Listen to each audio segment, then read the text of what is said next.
সিরাদি আমাকে একজন বললেন, এতটুক রাস্তা হেঁটে আবার কি প্রাণায়াম করতে হয়?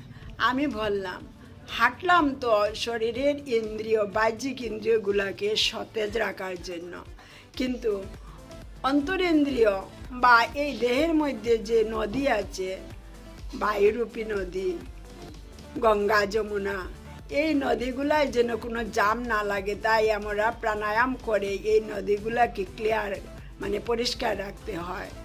আর এই নদী, এরা, পিঙ্গলা, সুষমা, এই তিনটিকে প্রাণায়ামের মাধ্যমে আমরা পরিষ্কার করলে আমাদের দেহে হৃদয়ের মধ্যে জাম থাকবে না। মানুষের হার্ট অ্যাটাক, সেই নানান ধরনের রোগ এই প্রাণায়ামের মাধ্যমে এইগুলা সরে যায়।